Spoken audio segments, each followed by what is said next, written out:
नमस्कार और स्वागत है आपका अपना तशु चैनल पर। आज हम लेकर आए हैं मुंशी प्रेमचंद की महान कृति कर्मभूमि का 7वां भाग। इस भाग में सुखदा और अमरकांत के बीच रिश्तों की गहराई और आदर्शों की कसौटी पर नए सवाल उठते हैं। सुखदा का संकल्प और साहस उसकी निडरता को उजागर करता है, जहां वह हर परिस्थिति में अमरकांत का साथ देने का प्रण करती है। क्या अमरकांत अपने सिद्धांतों को बनाए रख पाएगा या इस रिश्ते की डोर में बंधकर उसे समझौता करना पड़ेगा? तो आइए जानते हैं इस भाग में कि सुखदा और अमरकांत के इस कठिन सफर में क्या नया मोड़ आता है। अमरकांत 9 बजते बजते लौटा तो लाला समरकांत ने पूछा, तुम दुकान बंद करके कहाँ चले गए थे? इसी तरह दुकान पर बैठा जाता है। अमर ने सफाई दी। बुढ़िया पठानिन रुपये लेने आई थी। बहुत अंधेरा हो गया था। मैंने समझा कहीं गिरगिरा पड़े, इसलिए उसे घर तक पहुंचाने चला गया था। वह तो रुपये लेती ही न थी, पर जब बहुत देर हो गई तो मैंने रोकना उचित न समझा। कितने रुपये दिए? 5। लालाजी को कुछ धैर्य हुआ। और कोई असामी आया था? किसी से कुछ रुपये वसूल हुए? जी नहीं। आश्चर्य है। और तो कोई नहीं आया? हाँ, वही बदमाश काले खां सोने की एक चीज बेचने लाया था। मैंने लौटा दिया। समरकांत की त्योरियां बदलीं। क्या चीज थी? सोने के कड़े थे। 10 तोले बताता था। तुमने तौला नहीं? मैंने हाथ से छुआ तक नहीं। हाँ, क्यों छूते? उसमें पाप लिपटा हुआ था ना। कितना मांगता था? 200। झूठ बोलते हो। शुरू 200 से किए थे, पर उतरते उतरते 30 रुपए तक आया था।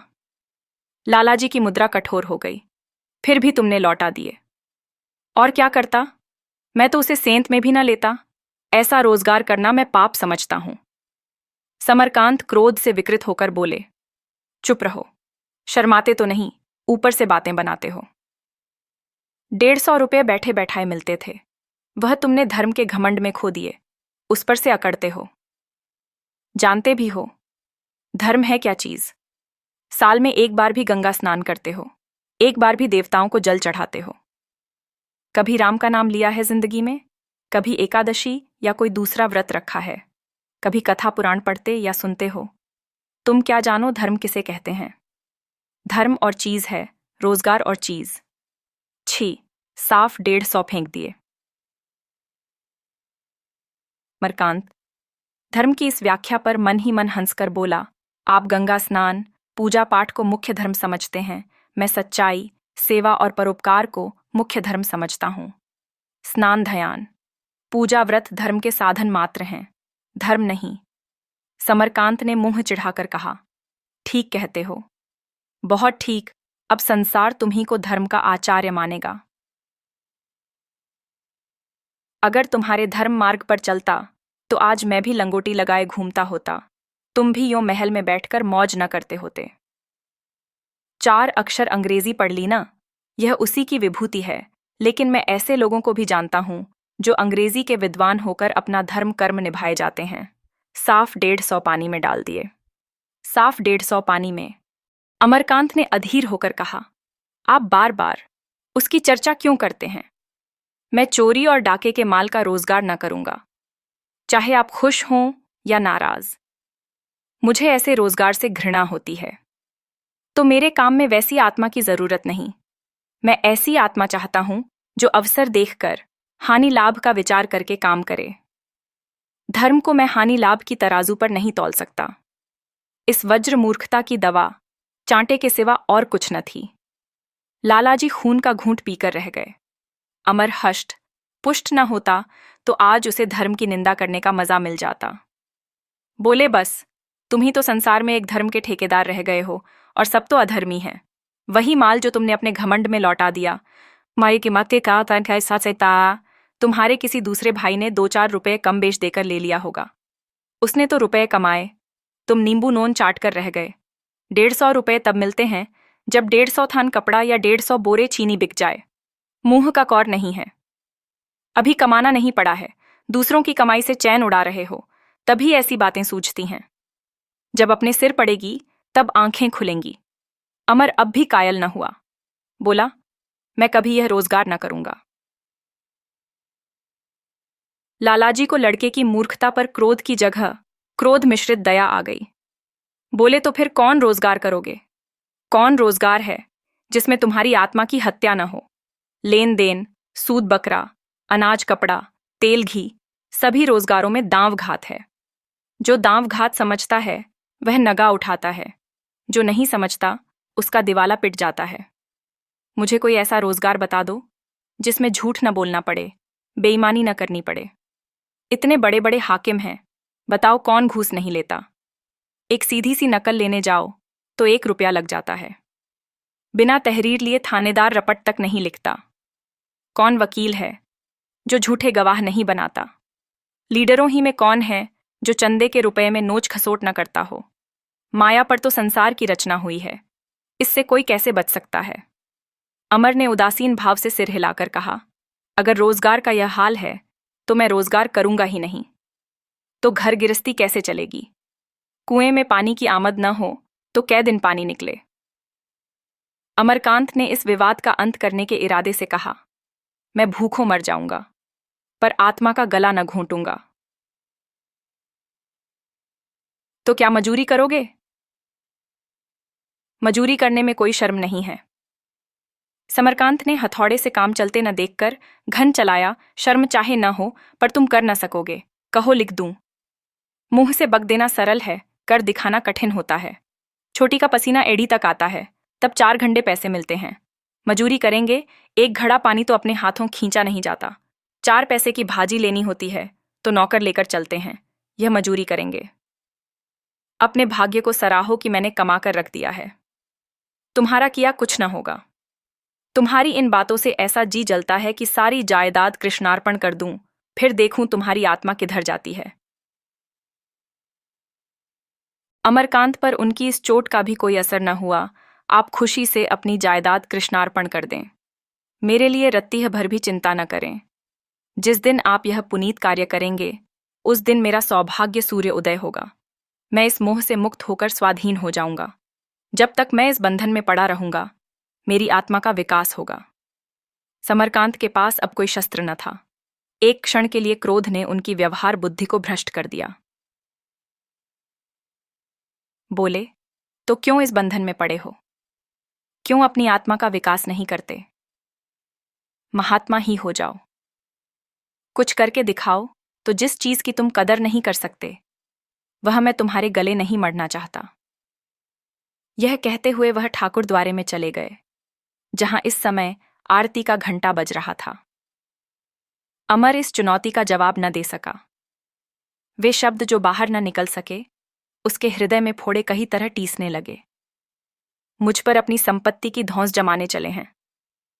चोरी का माल बेचकर, जुआरियों को 4 आने रुपये ब्याज पर रुपये देकर, गरीब मजूरों और किसानों को ठगकर तो रुपये जोड़े हैं। उस पर आपको इतना अभिमान है, ईश्वर न करे कि मैं उस धन का गुलाम बनूं। वह सन्नीन बाय को शताए। इन्हीं उत्तेजना से भरे हुए विचारों में डूबा बैठा था कि नैना ने आकर कहा, दादा बिगड़ रहे थे भैया जी। अमरकांत के एकांत जीवन में नैना ही स्नेह और सांत्वना की वस्तु थी।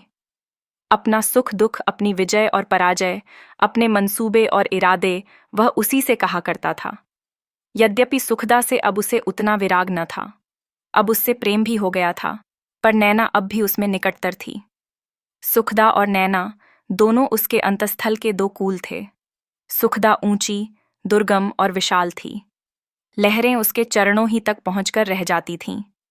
नैना समतल, सुलभ और समीप। वायु का थोड़ा वेग पाकर भी लहरें उसके मर्मस्थल तक पहुंचती थीं। अमर अपनी मनोव्यथा मंद मुस्कान की आड़ में छिपाता हुआ बोला, कोई नई बात नहीं थी नैना, वही पुराना पचड़ा था। तुम्हारी भाभी तो नीचे नहीं थीं, अभी तक तो यहीं थीं, जरा देर हुई ऊपर चली गईं।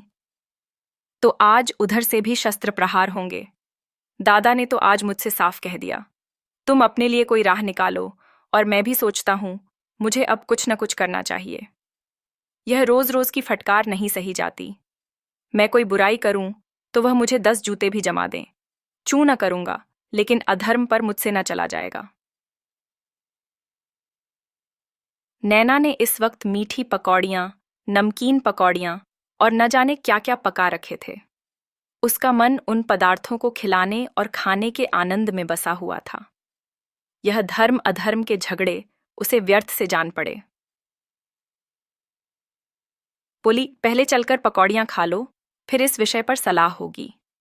अमर ने वितृष्णा के भाव से कहा, ब्यालू करने की मेरी इच्छा नहीं है। लात की मारी रोटियां कंठ के नीचे न उतरेंगी। दादा ने आज फैसला कर दिया। अब तुम्हारी यही बात मुझे अच्छी नहीं लगती। आज की सी मजेदार पकौड़ियां तुमने कभी न खाई होंगी। तुम न खाओगे तो मैं न खाऊंगी। नैना की इस दलील ने उसके इनकार को कई कदम पीछे धकेल दिया। तू मुझे बहुत दिक्कत करती है नैना। सच कहता हूं, मुझे बिल्कुल इच्छा नहीं है। चलकर थाल पर बैठो तो पकौड़ियां देखते ही टूट न पड़ो तो कहना। तू जाकर खा क्यों नहीं लेती? मैं एक दिन न खाने से मर तो न जाऊंगा। तो क्या मैं एक दिन न खाने से मर जाऊंगी? मैं निर्जला शिवरात्रि रखती हूं। तुमने तो कभी व्रत नहीं रखा। नैना के आग्रह को टालने की शक्ति अमरकांत में न थी। लाला समरकांत रात को भोजन न करते थे, इसलिए भाई भावज बहन साथ ही खा लिया करते थे। अमर आंगन में पहुंचा तो नैना ने भाभी को बुलाया। सुखदा ने ऊपर ही से कहा, मुझे भूख नहीं है। मनावन का भार अमरकांत के सिर पड़ा। वह दबे पांव ऊपर गया। जी में डर रहा था कि आज मुआमला तूल खींचेगा, पर इसके साथ ही दृढ़ भी था, इस प्रश्न पर दबेगा नहीं। यह ऐसा मार्मिक विषय था जिस पर किसी प्रकार का समझौता हो ही न सकता था। अमरकांत की आहट पाते ही सुखदा संभल बैठी। उसके पीले मुख पर ऐसी करुण वेदना झलक रही थी कि एक क्षण के लिए अमरकांत चंचल हो गया। अमरकांत ने उसका हाथ पकड़कर कहा, चलो भोजन कर लो, आज बहुत देर हो गई। भोजन पीछे करूंगी, पहले मुझे तुमसे एक बात का फैसला करना है। तुम आज फिर दादाजी से लड़ पड़े। दादाजी से मैं लड़ पड़ा या उन्हीं ने मुझे अकारण डांटना शुरू किया? सुखदा ने दार्शनिक निरपेक्षता के स्वर में कहा, तो उन्हें डांटने का अवसर ही क्यों देते हो? मैं मानती हूं कि उनकी नीति तुम्हें अच्छी नहीं लगती। मैं भी उसका समर्थन नहीं करती, लेकिन अब इस उम्र में तुम उन्हें नए रास्ते पर नहीं चला सकते। वह भी तो उसी रास्ते पर चल रहे हैं जिस पर सारी दुनिया चल रही है। तुमसे जो कुछ हो सके उनकी मदद करो। जब वह न रहेंगे उस वक्त अपने आदर्शों का पालन करना, तब कोई तुम्हारा हाथ न पकड़ेगा। इस वक्त तुम्हें अपने सिद्धांतों के विरुद्ध वद्व भी कोई बात करनी पड़े तो बुरा न मानना चाहिए। उन्हें कम से कम इतना संतोष तो दिला दो कि उनके पीछे तुम उनकी कमाई लुटा न दोगे। मैं आज तुम दोनों की बातें सुन रही थी, मुझे तो तुम्हारी ही ज्यादती मालूम होती थी। अमरकांत उसके प्रसव भार पर चिंता भार न लादना चाहता था, पर प्रसंग ऐसा आ पड़ा था कि वह अपने को निर्दोष ही करना आवश्यक समझता था। बोला, उन्होंने मुझसे साफ साफ कह दिया, तुम अपनी फिक्र करो। उन्हें अपना धन मुझसे ज्यादा प्यारा है। यही कांटा था जो अमरकांत के हृदय में चुभ रहा था। सुखदा के पास जवाब तैयार था, तुम्हें भी तो अपना सिद्धांत अपने बाप से ज्यादा प्यारा है। उन्हें तो मैं कुछ नहीं कहती। अब 60 बरस की उम्र में उन्हें उपदेश नहीं दिया जा सकता। कम से कम तुमको यह अधिकार नहीं है। तुम्हें धन काटता हो, लेकिन मनस्वी वीर पुरुषों ने सदैव लक्ष्मी की उपासना की है। संसार को पुरुषार्थियों ने ही भोगा है और हमेशा भोगेंगे। त्याग गृहस्थों के लिए नहीं है, सन्यासियों के लिए है। अगर तुम्हें त्यागव्रत लेना था तो विवाह करने की जरूरत न थी। सिर मुड़ाकर किसी साधु संत के चेले बन जाते, फिर मैं तुमसे झगड़ने न आती। अब ओखली में सिर डालकर तुम मूसलों से नहीं बच सकते। गृहस्थी के चरखे में पड़कर बड़े बड़ों की नीति भी स्खलित हो जाती है।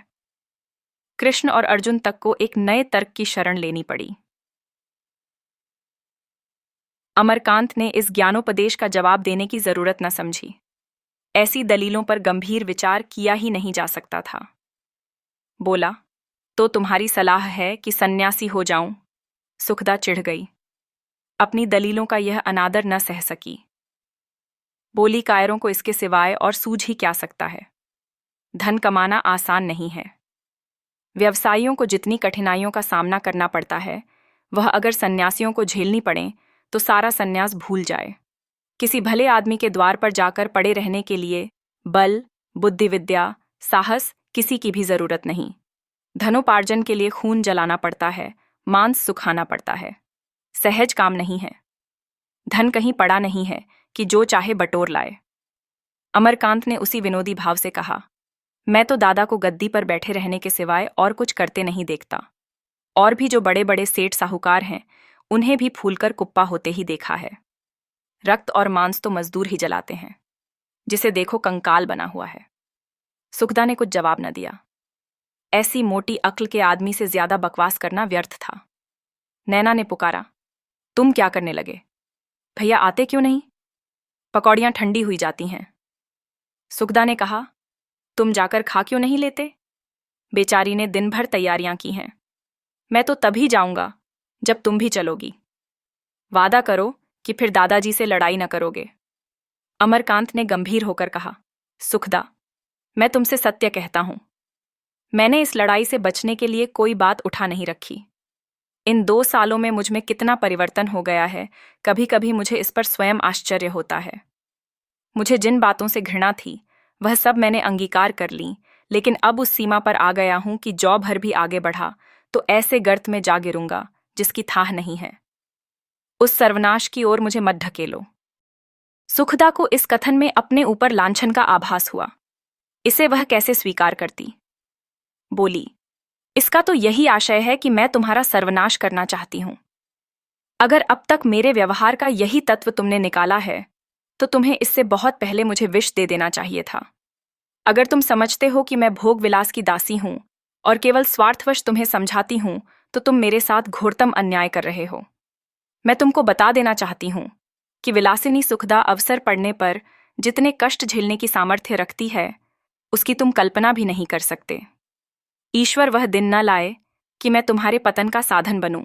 हाँ, जलने के लिए स्वयं चिता बनाना मुझे स्वीकार नहीं। मैं जानती हूं कि तुम थोड़ी बुद्धि से काम लेकर अपने सिद्धांत और धर्म की रक्षा भी कर सकते हो और घर की तबाही को भी रोक सकते हो। दादाजी पढ़े लिखे आदमी हैं, दुनिया देख चुके हैं। अगर तुम्हारे जीवन में कुछ सत्य है, तो उसका उन पर प्रभाव पड़े बगैर नहीं रह सकता। आए दिन की झौड़ से तुम उन्हें और भी कठोर बनाए देते हो। बच्चे भी मार से जिद्दी हो जाते हैं। बूढ़ों की प्रकृति कुछ बच्चों की सी होती है। बच्चों की भांति उन्हें भी तुम सेवा और भक्ति से ही अपना सकते हो। अमर ने पूछा, चोरी का माल खरीदा करूं? कभी नहीं। लड़ाई तो इसी बात पर हुई। तुम उस आदमी से कह सकते थे, दादा आ जाएं तब लाना। और अगर वह न मानता, उसे तत्काल रुपए की जरूरत थी। आपरम भी तो कोई चीज है, वह पाखंडियों का पाखंड है।